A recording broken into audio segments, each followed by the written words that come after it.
Actually, if you remember last time we have started the topic of bar bending schedule in which we study different type of drawings के बाद मैंने बोला था कि हमें properly field में either it will go with a side वहाँ पर मतलब देखा जाए तो different types की drawing जाती हैं construction drawing steel drawing ठीक है plan elevation section so in that if you see normally structural engineers they give the drawing like this for her beam ka longitudinal cross sectional views detailing of the steel and basically this steel detailing depend upon the calculations आपको जो भी calculations होती हैं you can say on basis of the loads अब obviously अगर एक मैं simple example दूँ ये beam की if I point a simple point load in the center so what will be the maximum moment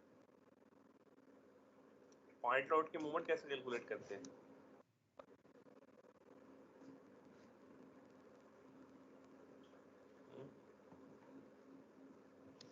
structure analysis पढ़ा है आप लोगों ने क्यों भी सी यार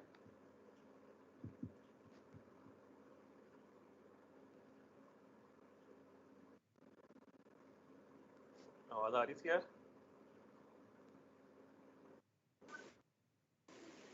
यस सर आवाज तो आ रही है मैंने पूछा था पॉइंट लोड की मूवमेंट कैसे कैलकुलेट करते हैं सर लोड इनटू डिस्टेंस नहीं हार्डली ये नहीं होता PL/4 होता है if there is a simple point load then normally the moment at the center is PL/4 if this is a uniformly distributed load तो omega square over 8 जैसे फार्मूले आप पढ़ चुके हो आप लोगों ने स्ट्रेंथ ऑफ मटेरियल में या इधर उधर कैलकुलेट किए होंगे स्ट्रक्चर एनालिसिस में so basically this area of steel या dia of a bar come on basis of a calculation which was done on the back side के जितना लोड्स आएगा मूवमेंट्स आएंगी उसको रेजिस्ट करने के लिए कितना स्टील चाहिए let's say I give you a simple example this is a longitudinal section of a beam supported on two end columns and if you see this dark color line shows us the reinforcement at the top this dark color line shows the reinforcement at the bottom okay and this dark color line shows the you can say tie bars normally tie bars are used to point the different reinforcement either at the top or at the bottom. So if you want to calculate what is the dia, for example, if I can show you from the figure at the bottom there are two number 35 bars plus one number 30 bar, and if this one shows us the two number 35 bars. Similarly, the hanger bar. Their cross section, their dimensions are number 10 at the rate of 190 millimeters center to center. If you see the top reinforcement, it is two number 13 bar plus one number 30 bar. Same thing can be shown in cross section. If you see this one, section 1-1 and section 2-2. The section 1-1 is drawn near to the end, near to the supports, and this one is drawn near to the mid span. So if you see section 2 near to the mid span, there is a two reinforcement bar at the bottom and two at the top, and one at the top with this dotted line. Particularly in order to draw this dotted line, the reason behind is, अगर मैं आपको ये show करूँ that there are two at section 2 majorly the positive movements. अगर आप देखो the at near to the mid span there is a positive movement and near to the end span there is a negative movements. Let's say in this cross section at top there are two bars, two number 13 bar, first one and the second one, two number 13 bar, and one number 30 bar this one, and this bar is curtailed. Curtail means that it don't continue until the end spots. It is always provided at the mid span. यहाँ से इसको curtail कर देते हैं. Similarly, if you see the section 1-1, it is near to the support. Two number 13 bar at the top, two number 35 bar at the bottom, and one is at this one. So the main purpose of drawing this one bar bending schedule is to show that whenever these type of drawing go to the site, the engineer or the you can say the person who are leading the project, they know how to provide the reinforcing bar within the beam span. So this spacing number 10 at the rate of 190 millimeter center to center means it's the spacing of these strips, or you can say tie bar, that spacing between first strip and the second strip. The main purpose of this one is to bind the top and the bottom reinforce. Okay. The same thing I can show you with another one drawing. Wait a minute.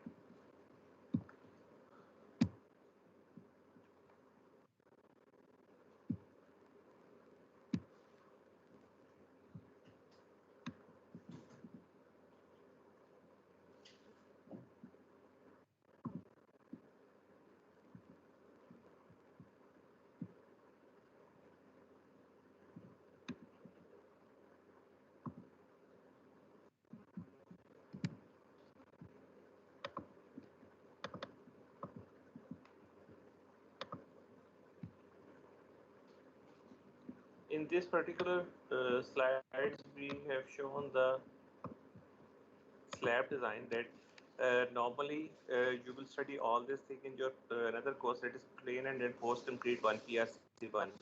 It's a one-way or two-way slab. One-way slab means that it distribute the loads on one direction, means its one dimension is larger as compared to the other one. And this one is also one way, mainly it's support the load on these two ends, means all the reinforcements are like this, not in this horizontal direction, in transverse direction, major reinforcement. And this one is cantilever. So एक minute ठहरो जरा, इसमें दूसरे वाले में मैंने दूसरा share कर दिया 25.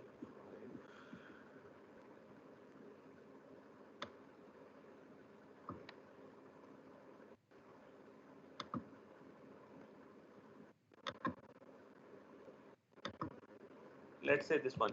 This is also a simple beam example. Analysis and design of beam. Let's say this one is a slab which is supported on the supports, and the front one is called as cantilever part.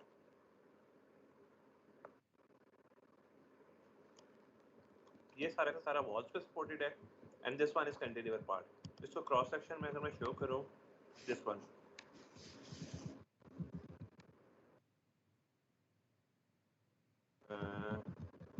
These all are the calculations for movements. आपको ये तो है पूरा course पढ़ोगे. Let's say this one. सबको ये slab नजर आ रही है that it is supported on these end walls. These are walls, and this part is a cantilever part. This one is supported on a wall. So if it is on a wall, obviously एक reinforcement इस direction में आएगी, एक perpendicular आएगी. For this one cantilever part, all of you are familiar कि cantilever part में हमेशा negative moments आती है. You need to provide a reinforcement at the top. ठीक है, overhanging part होता है, उसके reinforcement को resist करने के लिए top के ऊपर आपको reinforcement provide करनी पड़ती है. ठीक है. For this one, obviously, let's say I give you an example: slab bottom steel, first steel. Second one is like this. के second को यहाँ से curtail करेंगे. Curtail means either you cut it or bent up. Chair बना के भी use कर सकते हैं, और you bent up at 45 degree, और ये सारी की सारी इसके टॉप पे जाएगी. Mean this one is a slab bottom reinforcement. Next one, it curtail from this one to end of the cantilever part.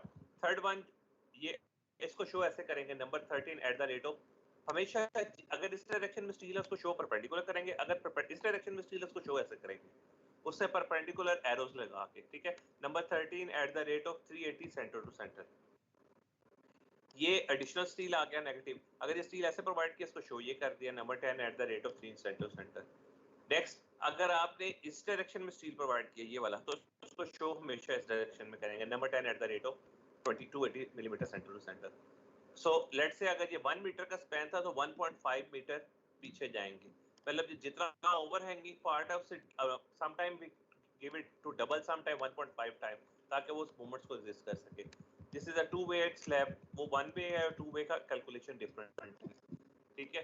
So simple example is कि अगर आपको इसको सिंपली शो करना हो कि किस तरह शो करते हैं स्टील को, mainly I told you last time के बार बेंडिंग स्केड्यूल की आपको मैं डिफरेंट एग्जांपल्स शो करूंगा. I can show you with this example also. अगर देखो आपको स्लाइड शो में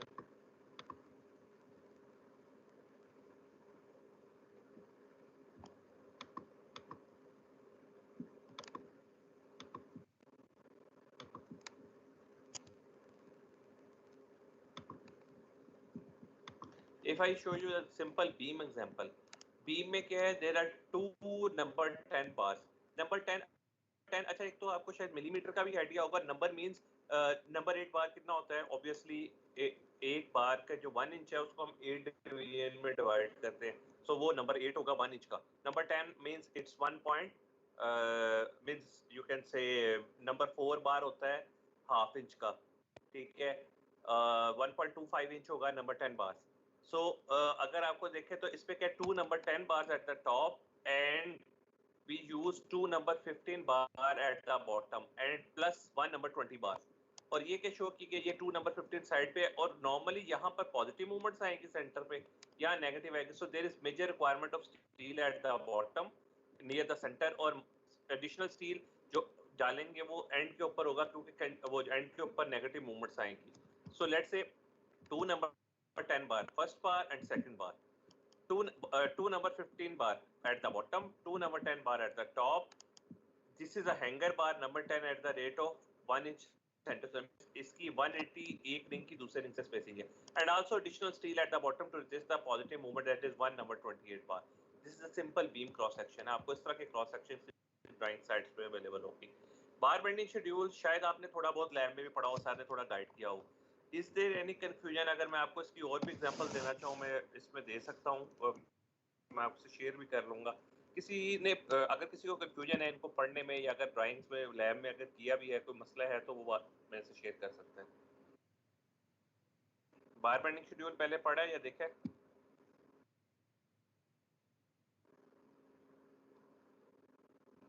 हेलो, कोई बोलेगा?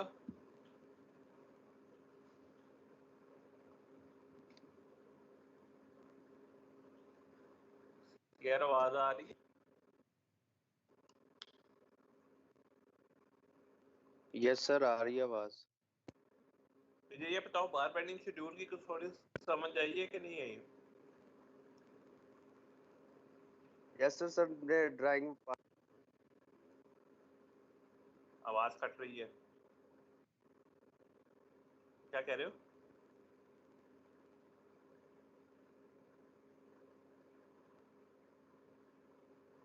क्या कह रहे हो? दोबारा बोलो.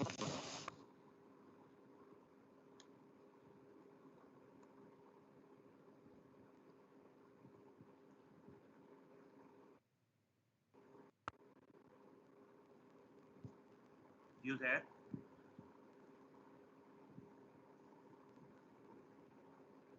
Are you there? कहाँ गए?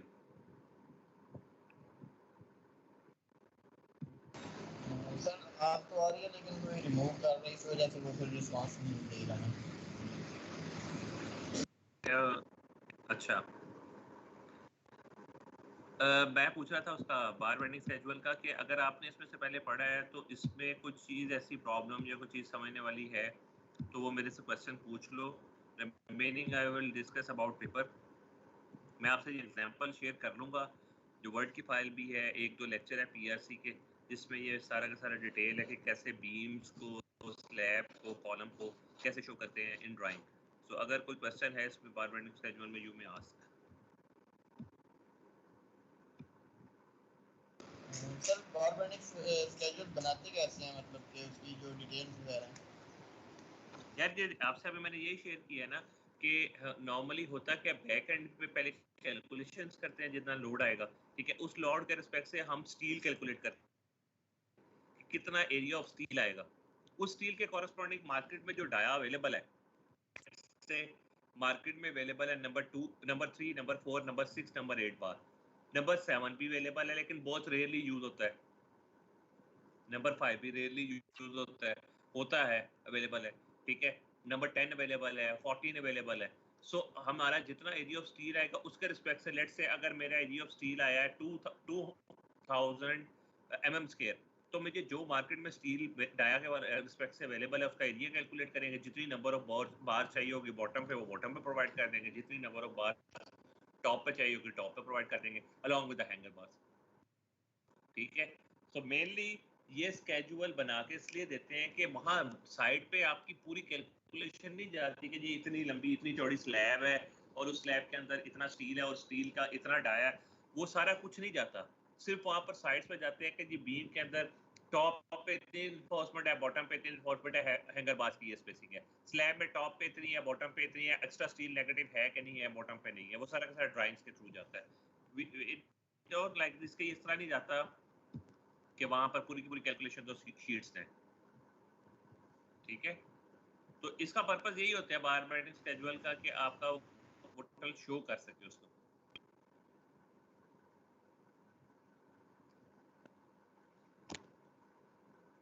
अब आप पूछ रहे हो कि बनता कैसे है, बनता तो ये ड्राइंग्स ही है ना, और इसमें क्या बनना है, एडिशनल नोट्स होते हैं। कैलकुलेशंस वगैरह हम नेक्स्ट सेमेस्टर में पढ़ेंगे कि किस तरह कैलकुलेशन वो हाँ, वो जो कैलकुलेशंस है, वैसे तो आपने देखा है, आपको पता है मूवमेंट्स कैसे कैलकुलेट करते हैं, मूवमेंट्स का इशू नहीं है। फिर हम सर्टेन चेक लगाते हैं, वो सारा का सारा PRC1 और PRC2 दो आपके कोर्सेज आएंगे, जिसमें प्लेन एंड रिइंफोर्स कंक्रीट के सब्जेक्ट के नाम से आप पढ़ोगे सारी की सारी, यानी how to design beam, slab, column, ये सारा का सारा आपको पढ़ाया जाएगा उसमें आपने ये बार बेंडिंग स्केड्यूल दोबारा रीड्रॉ करना है। यहाँ आपको इसका सिर्फ नो हाउ देना या इंट्रो देना इसलिए जरूरी था that if you want read down the drawings तो वो कैसे ड्राइंग को पढ़ा देता है, ठीक है। ये आपने रीड्रॉ करने हैं ऑन बेसिस ऑफ कैलकुलेशन, आप कैलकुलेशन करोगे बीम डिजाइन, स्लैब डिजाइन और कॉलम, और उसमें आप ये सारे करोगे। उसमें डिफरेंट चेक्स है कैलकुलेशन के बाद, वो आपने अप्लाई करने होते हैं कि स्लैब जो है वो स्टेबल है कि नहीं है मूवमेंट्स के लिए।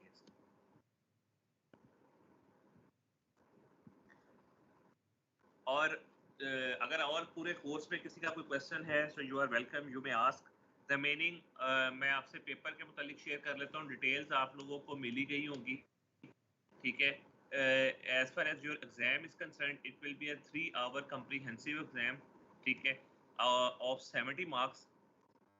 After that, along with that there is a 20 minutes quiz, उसमें आपका 20 मार्क्स का क्विज होगा, वो मिड और एंड सारा हम इकट्ठा एक ही बना देंगे, along with the 70 marks mid और एंड का सारा कोर्स इंक्लूड होगा। 10 marks will be the class participation and attendance, वो साइमल्टेनियसली स्टार्ट्स में क्लास पार्टिसिपेशन की अटेंडेंस मेरे पास ये सारी है, along with that वो हम उसकी बेसिस पे आपका वो ड्रॉ क्लास पार्टिसिपेशन के नंबर दे देंगे।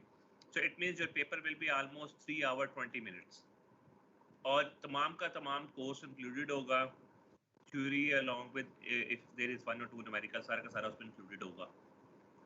So if you have any question in throughout your course, आज के या पीछे कोई क्वेश्चन हो तो you may ask, all of you are welcome।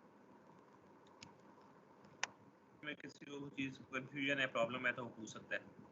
बस अगर कुछ नहीं है, आपके पास पूरा 1 मंथ है, I think so 11th of सितंबर को पेपर आपका, फ्राइडे को 9 to 12, so पूरा 1 month है, so you have a full 1 month, you may prepare your course। अगर आपको फिर कोई बीच में कंफ्यूजन है, you may ask me question